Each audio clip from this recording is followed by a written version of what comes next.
حضرت شداد بن اوس رضی اللہ تعالیٰ عنہ کہتے ہیں کہ نبی صلی اللہ علیہ وآلہ وسلم نے فرمایا کہ آپ یہ والا استغفار پڑھیں جس کو سید الاستغفار یا استغفار کا سردار کہا جاتا ہے۔ اللہم انتا ربی لا الہ الا انتا خلقتانی وانا عبدوکا وانا علی عہدیکا ووعدیکا مستطعت اعوذ بک من شر ما صنعت ابوء لک بنعمتک علی و ابوء بذنبی فاغفر لی فإنہ لا یغفر الذنوب الا انت۔ نبی صلی اللہ علیہ وآلہ وسلم نے فرمایا کہ ہمیں صبح شام یہ استغفار پڑھنا چاہیے۔ اللہم انتا ربی، اے اللہ آپ ہی میرے رب ہیں۔ لا الہ الا، آپ کے سوا کوئی عبادت کے لائق نہیں۔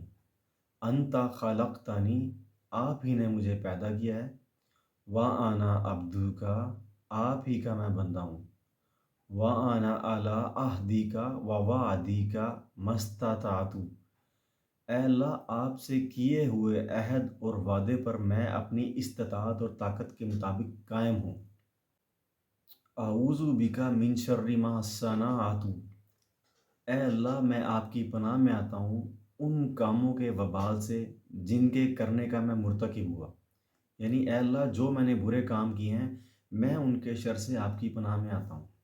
ابوء لک بنعمتک علی، اور اے اللہ میں اس بات کا بھی اعتراف کرتا ہوں جو احسانات آپ نے مجھ پر کیے ہیں، یعنی اے اللہ آپ نے مجھے جتنی بھی نعمتوں سے نوازا ہے میں اس بات کا بھی اعتراف کرتا ہوں کہ تمام چیزیں آپ نے جو مجھے دی ہیں۔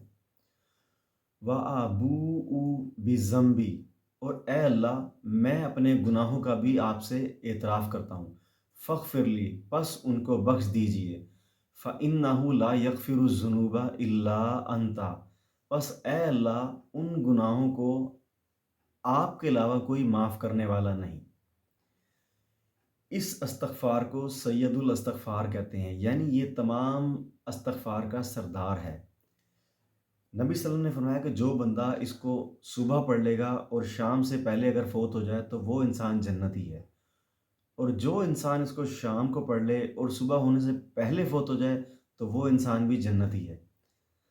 اب دیکھیں نبی صلی اللہ علیہ وآلہ وسلم ہمیں نبوت والی زبان سے اس بات کی گارنٹی دے رہے ہیں کہ جو بندہ سید الاستغفار کو پڑھ لے گا، جو کہ سب سے افضل استغفار ہے، جو بندہ اس کو پڑھ لے گا تو اللہ تعالیٰ اس کو جنت عطا کر دیں گے۔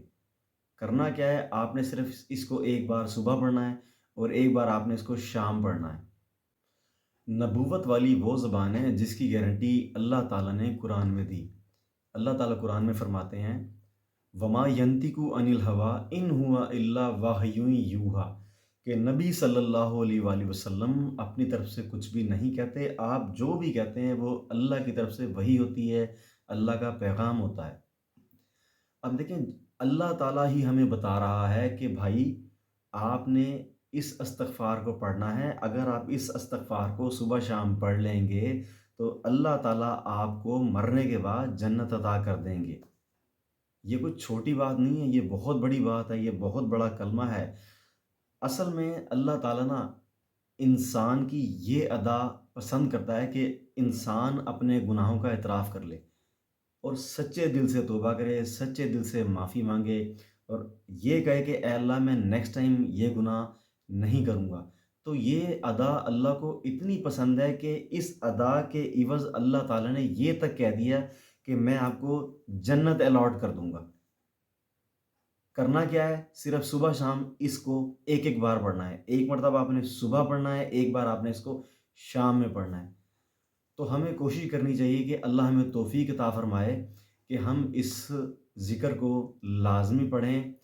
نبی صلی اللہ علیہ وآلہ وسلم ہر فرض نماز کے بعد ایک دعا پڑھا کرتے تھے، رب آئینی علی ذکری کا و شکری کا و حسن عباداتی کا، اے اللہ میری مدد فرما کہ میں آپ کا اچھا ذکر کرتا رہوں، آپ کا شکر کرتا رہوں اور آپ کی اچھی عبادت کرتا رہوں۔ عبادت کرنے کے لیے جو نبی صلی اللہ علیہ وسلم نے ہمیں طریقہ بتایا ہے، عبادت کرنے کے لیے اگر ہم نے اس میں ہمیں استقامت چاہیے تو ہمیں اللہ سے یہ مانگنا پڑے گا، اللہ سے یہ دعا کرنی پڑے گی کہ اللہ میری مدد کریں کہ آپ کا ذکر کروں، آپ کا شکر کروں اور آپ کی اچھی عبادت کروں۔ ہم اللہ سے مدد مانگیں گے تو اللہ تعالیٰ ہماری مدد کریں گے انشاءاللہ العزیز۔ تو ہمیں کوشش کرنی چاہیے کہ ہم ان اذکار کو لازمی اپنی زندگی کا حصہ بنائیں